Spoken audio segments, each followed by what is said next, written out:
আইফোনের যখন নাম তখন নিয়ে পড়বেন 16 Pro Max। তাই তো। তাহলে আপনি আমার সাথে কন্ট্যাক্ট রাখেন, আপনি আমার ফোন হাতে দিবেন, আমি আপনার টাকা দিব। আমার তো অত টাকা পয়সা নাই, আপনি এই চুক্তিতে যদি কেউ থাকেন আমি আপনার এক্সট্রা লাভ দিতে রাজি আছি, কিন্তু ফোন হাতে না পাই আমি টাকা দিতে রাজি এটা না। তো স্বাভাবিক। কারণ মনে করেন যদি বিশ্বাসের কথা কন, আমি আমার নিজেরও বিশ্বাস করি না।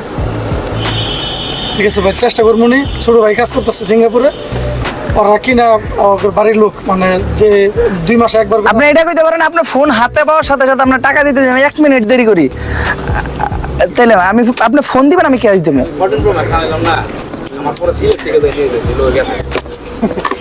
সিলেট থেকে তো কুরিয়ার করলে পাঠাই দিব আপনার ফোন। ফোন ধর না, একজন মানুষের ঠিকানা আছে কিন্তু ফোন ধরতে ফোন কেমনে বের করবে? তাই তো। এটাকে না চালাতে উপায় না আমি আমার কথা হলো ভাই, বিশ্বাসের কথা বললে আমি আমার নিজের বিশ্বাস করি না। ওই আপনার ফ্রিতে দিতে চাইতেছে আর কিডনি দিচ্ছে এটা।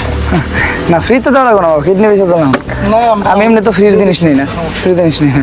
কি তোমার ওই আমার কথা হলো আমি আপনি আমার ফোন দিবেন, আমি জাস্ট ফোনটা দেখবো, ফোনটা চেক করে, চেক দেওয়া তো কিছু না, আইফোন তো আইফোনই।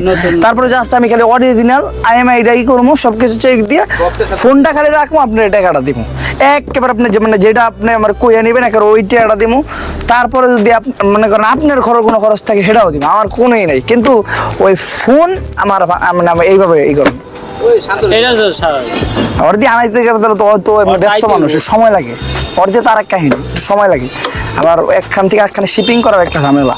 যারা শিপিং রেগুলার করে, ওই যে যেহেতু কইছে যে এর কাজ করে, শিপিং যারা রেগুলার করে তার কাছে শিপিংয়ে দিই। শিপিং এ আসতে আসতে 18 এই যে যেমন একটা আমার জুতা একটা 11 দিন বই আইলো, এখনো আবার ওই সুন্দরবন থেকে আমার কালেক্ট করে নিতে। তাই এসে আগে দিতে বলে।